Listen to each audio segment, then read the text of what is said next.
Hello learners, how are you? I hope you all are doing well. So आज से हम start कर रहे हैं अगेन हमारा वही चैप्टर नंबर 4 और इसमें हमने चैप्टर बहुत मतलब कर लिया है, ये सारा कुछ हमने कवर कर लिया है। अब आखिरी आखिरी का थोड़ा बहुत बचा है, वो भी कर लेते हैं। तो हमने कल एक्सरसाइज 4.2 का फर्स्ट सम कर दिया था और हम यहाँ पे पहुंचे थे। ठीक है, सेकंड सम से स्टार्ट करते हैं। Solve the problems given in example 1। तो यहाँ पे मैंने आपको दे दिया है दोनों का जो हमारा है क्या बोलते हैं सम जो है, वर्ड प्रॉब्लम जो है वो मैंने यहाँ पे लिख दिया है आपको। अब ये जो फर्स्ट प्रॉब्लम है वो पहले पढ़ते हैं। John and Jeevanti together have 45 marbles.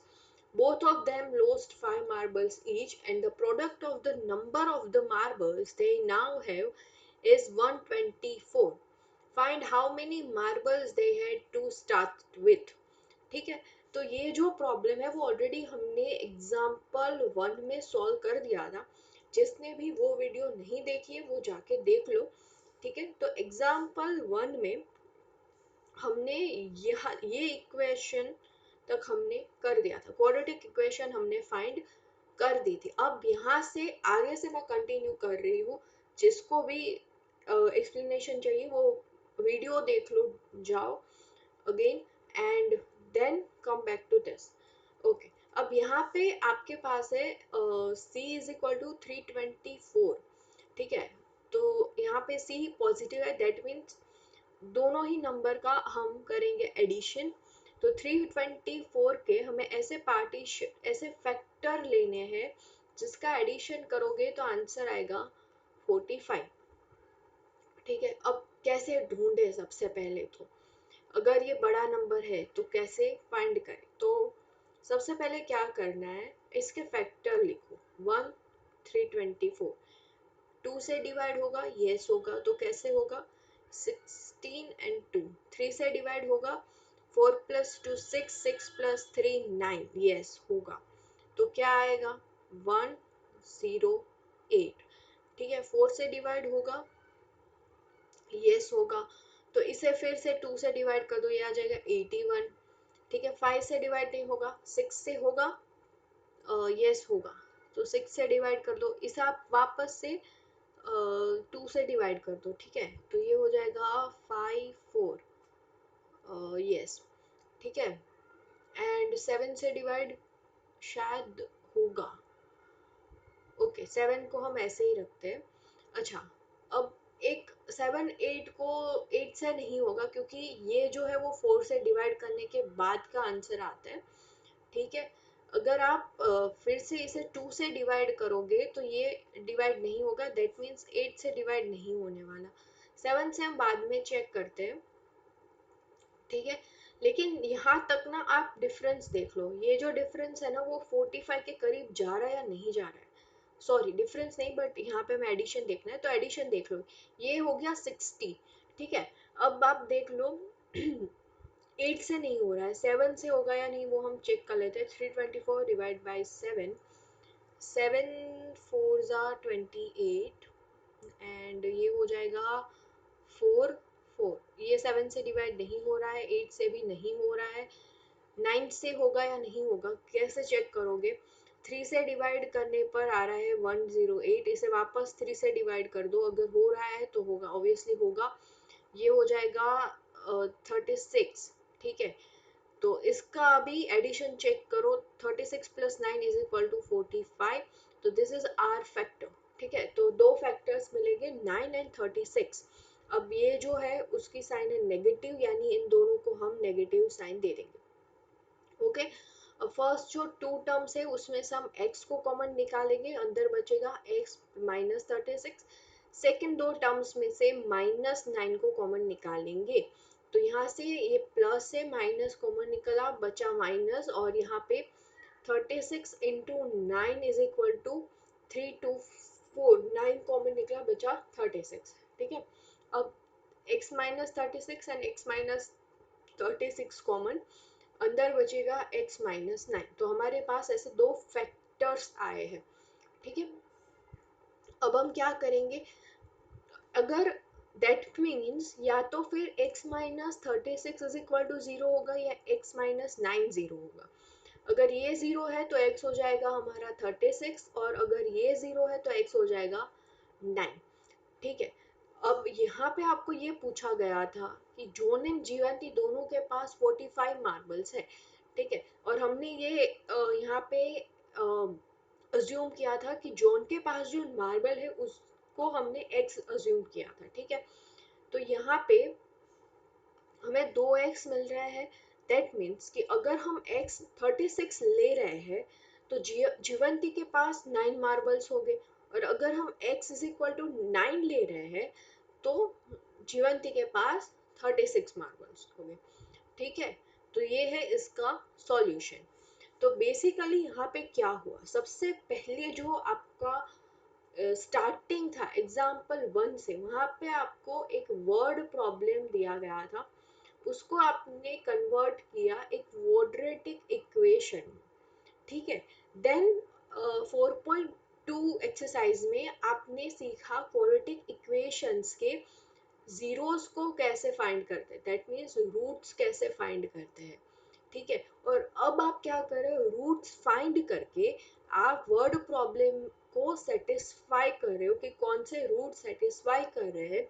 तो बेसिकली एक वर्ड प्रॉब्लम से हम सॉल्यूशन ढूंढ रहे हैं, ठीक है। तो ये एक पूरा सम बना। अब सेकंड देखते हैं, सेकंड जो था वो यहाँ पे ये था, a cottage industry produce a certain number of toys in a day. The cost of production of each toy in rupees was founded to be 55 minus the number of toys produced in a day. On a particular day, the cost of production was rupees 750. Find out the number of toys produced on that day. ठीक है, same ये जो है वो भी हमने पहले मैंने एक्सप्लेन कर दिया है जब मैंने एग्जाम्पल 1 एक्सप्लेन किया था। तो अगर किसी को नहीं समझ आ रहा है तो वो जाके देख सकते हैं, हमने यहाँ तक इसे सॉल्व कर दिया, ठीक है। अब यहाँ से आगे मैं आपको एक्सप्लेन कर रही हूँ। अब आपको 750 के ऐसे दो फैक्टर्स को हम फाइंड करने वाले। अब ये सी जो है वो पॉजिटिव है, दैट मीन्स हमें ऐसे दो फैक्टर्स फाइंड करने हैं जिनका एडिशन क्या आ जाए 55, ठीक है। तो सबसे पहले तो यहाँ पे एक क्लियर फैक्टर मुझे दिख रहा है विच इज 75 एंड 10। जब ऐसे सिंपल सिंपल फैक्टर दिखे ना तब इसे कर लिया करो। तो ये आ गया 85, that means this doesn't work any more. तो अब क्या करेंगे हम, हमें एक और ट्राई करते हैं, यहाँ से 75 के फैक्टर्स लेते हैं, जैसे कि 15 into 5, और यहाँ से हम 10 के फैक्टर ले लेंगे 5 into 2, ठीक है। अब इनमें से अगर हम कुछ देखें क्या मतलब कौन से नंबर्स का अगर कुछ एडिशन वेडिशन कर रहे तो हो रहा है, तो मान लो कि इन दोनों की पेयर्स तो नहीं हो रही है, ठीक है। मतलब 75 एंड 10 तो नहीं है, दूसरे इनमें से क्या पेयर बन रही है, 5 5 लगा लो ये हो जाएगा 25, और 15 2 लगा लो ये हो जाएगा 30। इन दोनों का एडिशन करोगे ये हो जाएगा 55, ये पेयर बन रही है। तो ऐसे भी आप फैक्टर ढूंढ सकते हो, ठीक है। तो हमें दो मतलब नंबर्स मिल गए हैं 30 एंड 25। अब यहाँ पे इसकी साइन है माइनस, दैट मीन्स इन दोनों की साइन भी क्या होगी माइनस। तो यहाँ पे मैंने 55 को रिप्लेस कर दिया -25 -30x से। ओके, इन दोनों में से x कॉमन लेंगे, यहाँ से हम 30 कॉमन ले लेंगे, माइनस भी साथ में कॉमन लेने वाले हैं। अंदर बचेगा x-25 x-25, दोनों को कॉमन ले लेंगे, अंदर रहेगा x-30, ठीक है। दैट मीन्स या तो x-25 जीरो होगा या तो फिर x-30 जीरो होगा, ठीक है। तो अगर x-25 जीरो है तो x is equal to 25, x-30 जीरो तो x इज इक्वल टू 30। अब यहाँ पे हमें कोई एडिशनल कंडीशन नहीं दी गई है, तो हम ये अज्यूम कर लेंगे या तो टॉयज जो है जब उस दिन जो प्रोड्यूस हुए थे, या तो फिर उसकी जो नंबर होगा वो होगा या तो फिर 25 या तो होगा 30। ठीक है, जिसको भी समझ नहीं आ रहा है आप कमेंट सेक्शन में अपने डाउट पूछ सकते हो, मैं डेफिनेटली रिप्लाई करने की ट्राई करूंगी। ठीक है, question number 3, find two numbers whose sum is 27 and the product is 182। अच्छा, अब मैं आपको इसे छोड़ दो, अब मैं आपको बोलूँ कि ऐसे दो नंबर फाइंड करो जिसका सम है 5। ठीक है, तो वो जो दो नंबर है वो है 2 एंड 3 इज इक्वल टू 5। ठीक है, तो मैं इसे ऐसे भी लिख सकती हूँ कि 2 इज इक्वल टू 5 - 3। ओके, तो यहाँ पे ये बोला गया है कि दो नंबर्स है, ले लो x प्लस वाई, इसका जो सम है वो है 27। ठीक है, तो मैं y को 27 - x भी लिख सकती हूँ। ठीक है, तो यहाँ पे यही चीज की है कि हमने एक नंबर को ले लिया x एंड दूसरे नंबर को ले लिया 27 - x, और यहाँ पे बोला गया है कि प्रोडक्ट इज 182। मतलब अब हमारे पास x इंटू वाई है 182। अब y की वैल्यू क्या थी 27 - x, तो 27 - x इज इक्वल टू 182। ठीक है, यहाँ पे अब हम क्या करेंगे, 27 को मैंने यहाँ पे ऐसे मल्टीप्लाई किया, ये बना 27x, 27 मल्टीप्लाई विथ -x, ये बन जाता है -x², it is equals to 182। ठीक है, अब -x² को इस साइड लाओगे क्या बन जाएगा, +x²। 27 यहाँ पे प्लस है, इस साइड लाओगे क्या बन जाएगा, -27x। यहाँ पे 180 पॉजिटिव है तो ये एज इट इज रहेगा विच इज इक्वल्स टू 0। तो ये आ गया आपका ये फॉर्म। ठीक है, अब हमें 182 के ऐसे पार्टीशन लेने हैं जिनका जो एडिशन है वो क्या आ जाए 27। अब देखो 182 इज अ नंबर कि जहाँ पे आपको इजीली कुछ मिलेगा नहीं, मतलब आपके माइंड में नहीं आएगा। तो आप क्या करोगे, 182 लिया आपने, ठीक है, आप ऐसे पार्टीशन लिखो, यहाँ पे आपने 2 लगा दिया, यहाँ पे आप इसे पार्टीशन करो 91, ये हो गया 90, सॉरी ये हो गया 90 प्लस 91 प्लस 2 93। ठीक है, तो ये तो नहीं है ऑब्वियसली, तो मतलब ये नहीं है। अब आप देखो कि क्या 3 से हो रहा है, 3 डिवाइड नहीं कर रहा है। अब 2 जो है वो डिवाइड करने के बाद 91 आ गया, यानी कि 4 भी डिवाइड नहीं करेगा, 5 भी नहीं कर रहा है, 3 नहीं कर रहा है तो 6 भी नहीं कर रहा होगा। अब 7 ट्राई करो, 7 को अगर ट्राई करेंगे तो आ जाएगा 7 2 ज़ा 14, यहाँ पे 4 2 6, यस 7 कर रहा है डिवाइड विच इज 26। ठीक है, तो 7 × 26, इन दोनों का अगर आप सम करोगे ये हो जाएगा 26 + 7 विच इज इक्वल्स टू, इसका सम आया था 93, इसका सम आएगा 26 + 7 इज इक्वल टू 33। ठीक है, अभी भी बहुत मतलब अभी भी बड़ा नंबर है, तो अब और डिक्रीज करेंगे हम।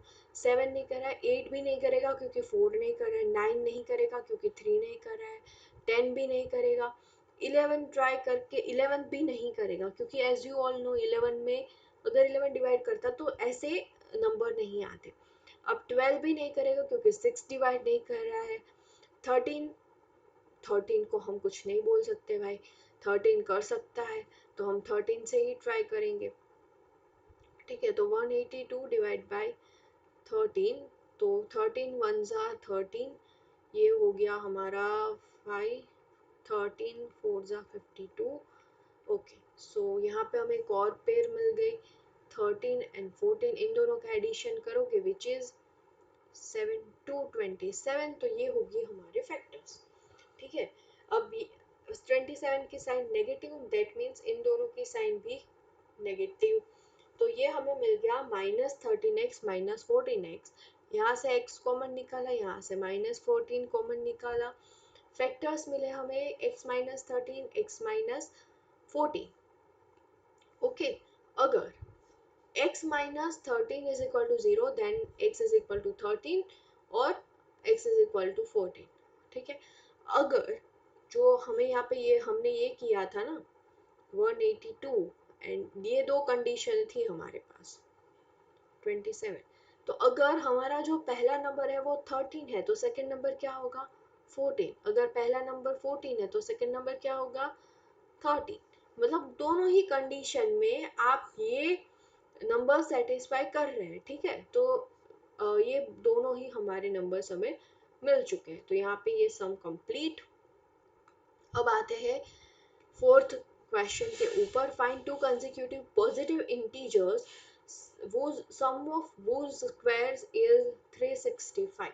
मैंने पहले भी बोला था कि कंसेक्यूटिव का मतलब क्या है कि अगर कोई नंबर 2 है दैट मीन्स 2 प्लस 1 करके जो नंबर आएगा 3, तो 2 एंड 3 को हम बोलेंगे कंसेक्यूटिव इंटीजर्स। ठीक है, मतलब तुरंत बाद वाला नंबर। ओके, तो अगर हम एक पॉजिटिव इंटीजर लेंगे x, तो कंसेक्यूटिव इंटीजर क्या होगा x प्लस 1। ठीक है, तो बेसिकली यहाँ पे ये बोला गया है कि x एंड x प्लस 1 की यहाँ पे बात कर गए। अब ये आपकी हो गई फर्स्ट कंडीशन। सेकंड कंडीशन क्या करेगी कि उन दोनों का अगर स्क्वायर करके सम करोगे, तो सबसे पहले तो हमें क्या करना है स्क्वायर, देन हम करेंगे सम, तो वो हमें मिल रहा है 365। ठीक है, ये x square as it is रखा, यहाँ पे ये चीज यूज की है a plus b whole square is equal to a square plus 2ab plus B square. I hope ये सबको क्लियर होगा। ठीक है, तो ये हो गया x square plus 1 plus 2x, यहाँ पे उन्होंने बी स्क्वायर यहाँ पे लिखा है। ठीक है, या आप कैसे भी लिख सकते हो। अब एक्स स्क्वायर हो गया 2x स्क्वायर, बाकी सब एज इट इज। 365 को इस साइड लाया गया है, ये बन जाता है -365, और यहाँ पे ऑलरेडी +1 था तो टोटल हो गया -364। ठीक है, अब देखो सब में 2 आ रहा है तो 2 कॉमन निकाल लिया, तो यहाँ से 2 है, यहाँ से 2 गया, 364 को डिवाइड किया 2 से, तो ये हो गया आपका 182। ठीक है, अब हमें 182 के ऐसे पार्टीशन लेने हैं जिसका सब्सट्रैक्शन क्या है 1। तो यहाँ पे मैंने ऑलरेडी आपको पहले ये जो प्रोसेस किया था सेम प्रोसेस है। ठीक है, तो आप ये समझ लेना, एक बार और देख लेना। ओके, तो वी नो एक आएगा 14, एक आएगा 13, दोनों में से जो भी बड़ा नंबर होगा उसको मिलेगी b की साइन, मतलब 14 को मिलेगा प्लस एंड 13 को मिलेगा opposite sign, that means minus. अब इन दोनों में से अगेन x कॉमन लेंगे, इन दोनों में से -13 कॉमन लिया है। अब अंदर बचा x plus 14, x plus 14 common, then अंदर बचा x माइनस 13। दैट मीन्स या तो ये 0 होगा या तो फिर x माइनस 13 0 होगा। अगर x प्लस 14 0 है तो x is equal to -14, and x minus 13 0 है तो x इज इक्वल टू 13। अच्छा, अब यहाँ पे हमें वापस से अगर प्रॉब्लम में जाए तो यहाँ पे पूछा गया कि टू कंसेक्यूटिव पॉजिटिव इंटीजर्स। ठीक है, तो हमारा जो x है वो क्या है पॉजिटिव इंटीजर है। यहाँ पे हमें x क्या मिला -14, that means x can not be -14, तो इस केस को हम कर देंगे कैंसिल।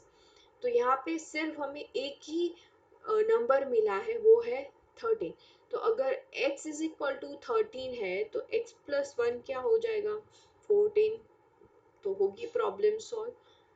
ठीक है, अब देखते हैं हमारा fifth question. The altitude of a right triangle is 7 centimeter less than its base. If the hypotenuse is 13 centimeter, find out the other two sides. अच्छा, सबसे पहले मैं राइट ट्रायंगल दिखा देती हूँ कैसा होता है। ठीक है, बाद में ये ना बोलना कोई कि हमें पता ही नहीं था। अच्छा, यहाँ पे आपको ये बताया जाए, इसे बोलते हैं बेस, इसे बोलते हैं अल्टीट्यूड, और इसे बोलते हैं हाइपोटेनियस। ओके, हाइपोटेनियस आपको दिया हुआ है 13 सेंटीमीटर। ये बोला गया altitude of right angle triangle is less than 7 centimetre less than the base. तो मतलब अगर ये x है x सेंटीमीटर है तो ये कितना होगा,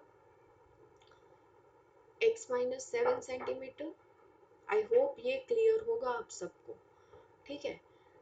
अच्छा, तो ये अभी यहाँ पे जब भी ऐसा क्वेश्चन आप देखो, राइट ट्रायंगल का जब भी क्वेश्चन हो, तब डेफिनेटली उसमें कहीं ना कहीं पाइथागोरस जी आएंगे ही आएंगे, ठीक है। तो यहाँ पर भी हम पाइथागोरस को लाने वाले हैं।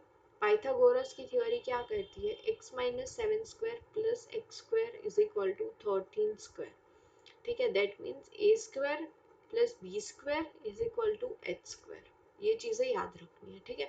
आपको मैं सिखाऊंगी, एप्लीकेशन ऑफ ट्रिगोनोमेट्री में आता है ये, लेकिन अभी के लिए ये सीख लो। तो यहाँ से हमने अगेन बाय पाइथागोरस थियरम, यहाँ तक मैंने आपको एक्सप्लेन कर दिया था। अब ये जो स्क्वायर है उसे हम सेपरेट करेंगे, तो ये इस मेथड से किया है, A square minus 2ab plus B square, ठीक है।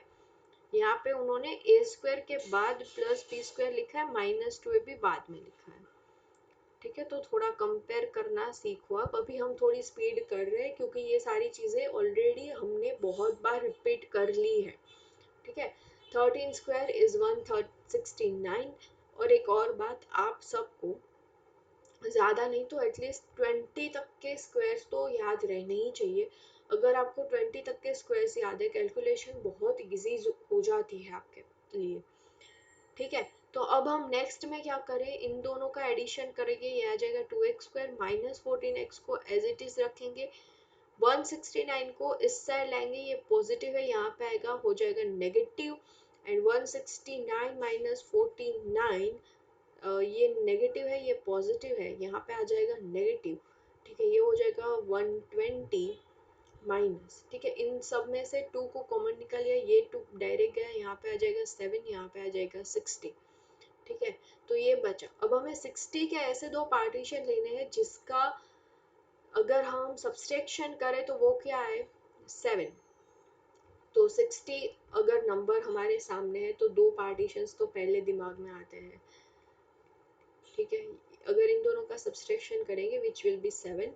अब यहाँ पे 7 जो है वो माइनस है, दैट मीन्स बड़ा नंबर माइनस होगा, छोटा नंबर प्लस होगा। ये हो गया माइनस 12x प्लस 5x। यहाँ से x कॉमन निकाला, यहाँ से प्लस 5 कॉमन निकाला। अब इन दोनों में से x माइनस 12 को कॉमन निकाला, तो हमारे पास फैक्टर बचा x minus 12 and x plus 5। अच्छा, अब x माइनस 12 जीरो है तो x हमें मिला है 12, और x प्लस 5 जीरो है तो x मिलेगा minus 5। As you all know कि हमने जो है बेस को x लिया था, ठीक है, और बेस की वैल्यू कभी भी नेगेटिव नहीं हो सकती। दैट मीन्स हम इस केस को कर रहे हैं कैंसिल। दैट मीन्स हमारे पास x की क्या साइड मतलब x की क्या वैल्यू आई, 12। अगर x 12 है तो हमें ये बोला गया था कि जो एल्टीट्यूड है वो 7 सेंटीमीटर कम है, तो एल्टीट्यूड क्या मिला, 5 सेंटीमीटर, ठीक है। हमारा आंसर यही है। अब आते हैं नेक्स्ट के ऊपर, विच इज क्वेश्चन नंबर 6। ये आज का लास्ट क्वेश्चन है, ठीक है। क्वेश्चन 6 क्या बोलता है कि a cottage industry produce a certain number of pottery articles in a day. It was observed on a particular day that the cost of production of each article was 3 more than twice the number of articles produced on that day. If the total cost of production on that day was rupees 90, find out the number of articles produced and the cost of each articles. अच्छा, यहाँ पे क्या बोला है कि cottage industry है जो एक आर्टिकल्स प्रोड्यूस करती है, ठीक है। तो अगर हम आर्टिकल को एक्स नंबर ऑफ आर्टिकल्स को अगर हम एक्स सपोज करते हैं, तो यहाँ पे क्या बोला है कि मान लो कि उस दिन उन्होंने जितने भी नंबर ऑफ आर्टिकल्स प्रोड्यूस किए हैं, बेस्ड ऑन दैट उनकी वो प्राइस डिसाइड होगी। अब मान लो कि एक्स जो है नंबर ऑफ आर्टिकल्स है, तो प्राइस कितनी होगी उस दिन के लिए सिर्फ, 3 more than twice number of the articles, मतलब 3 ज्यादा, twice number of the articles, जितने आर्टिकल प्रोड्यूस्ड हुए हैं उससे 2 गुना ज्यादा और उसमें 3 ऐड कर दो। ठीक है, फॉर एग्जाम्पल अगर उस दिन उन्होंने सिर्फ 10 आर्टिकल प्रोड्यूस किए तो उनकी प्राइस हो गई 2 into 10 प्लस 3, दैट मीन्स 23। मतलब 10 आर्टिकल्स प्रोड्यूस किए, एक की प्राइस हो गई 23, टोटल कितना हुआ 230। ठीक है, ये हो गया आर्टिकल, ये हो गया प्राइस पर आर्टिकल, ये हो गया टोटल। ठीक है, हमें अगर ये जो प्राइस है टोटल, अगर वो टोटल हमारे पास 90 है तो हमें फाइंड करना है कि उस दिन कितने आर्टिकल प्रोड्यूस किए गए थे और उनकी प्राइस क्या थी। ठीक है, तो हमें अगर आर्टिकल को हमने सपोज कर लिया है x, प्राइस हमें कॉस्ट ऑफ प्रोडक्शन है 2x+1, हम 2x+3 हमारे पास, और हमें ये दिया गया है कि 90 रुपीज अगर प्रोडक्शन कॉस्ट है, ठीक है, तो कितने आर्टिकल्स उस टाइम पे प्रोड्यूस हुए थे। तो यहाँ पे हमने 230 कैसे लिखा था, 10 into 23। तो यहाँ पे भी सेम चीज करेंगे, article into cost of that day. तो यहाँ पे हमने लिखा x into 2x+3 is equal to 90। अब x को 2x के साथ मल्टीप्लाई किया, ये हो गया 2x², x को 3 के साथ मल्टीप्लाई किया, ये हो गया 3x, यहाँ पे प्लस 90 है, इस साइड 90 को लाएंगे तो ये बन जाएगा -90। ठीक है, अब हमें 90 के ऐसे पार्टीशन करने हैं, ऐसे फैक्टर्स लाने हैं जिनका सब्सट्रैक्शन करोगे तो आ जाएगा 3। ठीक है, तो सबसे पहले दिमाग में क्या आता है, 10 into 9, इसका आ रहा है 1, तो ये तो नहीं है। ठीक है, दूसरा क्या आ रहा है, 30 into 3, इसका सब्सट्रैक्शन आ रहा है 27, तो ये बहुत ज्यादा हो गया है, ये बहुत कम है। दैट मीन्स इन दोनों के बीच में ही कहीं पे हमें खेलना है। ठीक है, तो ये भी नहीं है। अब 15 से कर ले। ठीक है, तो अगर 15 में ले रही हूँ, sorry sorry sorry, my mistake, हमें यहाँ पे 2 भी देखना है। तो 90 नहीं बट 90 into 2, दैट मीन्स 180 के हमें पार्टीशंस लेने हैं। ठीक है, 180 का हमें ऐसे पार्टीशन फैक्टर्स लेने हैं जिसका सब्सट्रैक्शन 3 है। तो सबसे पहले हम लेंगे 18 10, सब्सट्रैक्शन आ गया 8। ठीक है, दूसरा आ रहा है कुछ दिमाग में, 2 अगर ले रहे हैं हम तो ये हो गया 90, तो ये बहुत ज़्यादा हो गया, इससे रहने दो। ठीक है, अब ये आ गया 8, दैट मीन्स यहाँ से कुछ कम करेंगे, यहाँ से कुछ बढ़ाएंगे। अब 15 6 90। ठीक है, तो यहाँ पे हम क्या करेंगे, यहाँ पे मल्टीप्लाई 2 कर दो, इसे 12 कर दो, तो ये हो जाएगा 15 12, इन दोनों का अगर सब्सट्रैक्शन करेंगे ये आ जाएगा 3। ठीक है, तो ये आ गया आपका 15 and 12। अब फर्स्ट टू टर्म में से सिर्फ x कॉमन निकाला है, सेकेंड टू टर्म में से -6 कॉमन निकाला है, फिर 2x+15 कॉमन निकाला, तो हमें मिल गए 2 फैक्टर्स। ठीक है, दैट मीन्स या तो फिर 2x+15 जीरो है, या तो फिर x -6 जीरो है। अगर 2x+15 इज इक्वल टू 0 है तो x की वैल्यू मिल गई -15/2, और x -6 0 है तो x की वैल्यू मिल गई 6। अच्छा, हमने x को क्या सपोज किया था, नंबर ऑफ आर्टिकल्स, तो नंबर ऑफ आर्टिकल्स कैसे माइनस हो गए। मतलब कभी कभार, मतलब कभी आपने ऐसा सुना है कि आपको किसी ने बोला कि आज तो मैंने -3 रोटियां बनाई है। -3 रोटियां बनाई का मतलब क्या है, रोटी को आपने फिर से आटे में कन्वर्ट कर दिया, समझ रहे हो, विच इज नॉट पॉसिबल। तो ये केस हो गया हमारा कैंसल, तो हमारे पास क्या बचा, x इज इक्वल टू 6। ठीक है, तो उस दिन जो जित 6 आर्टिकल उन्होंने प्रोड्यूस्ड किए थे, अब कॉस्ट क्या थी, तो 2x+3 की बात हुई थी। अब 2 into 6 + 3 करो, ये हो जाएगा 12 + 3 विच इज इक्वल्स टू 15। ठीक है, तो यहाँ पे आपको मिल गया 15। अच्छा, एक क्रॉस चेक भी हमेशा कर लेना कि 15 आ रहा है ठीक है, ये हो गई आपकी कोस्ट। एंड आर्टिकल्स थे आपके पास 6, तो टोटल 90 आना चाहिए। ठीक है, कभी कभार ऐसा भी होता है कि यहाँ पे या फिर कहीं पर भी बीच में कैलकुलेशन में थोड़ी सी भी गलती हो गई तो ये आंसर आपको नहीं मिलता, तो यहीं से आप रुक जाना।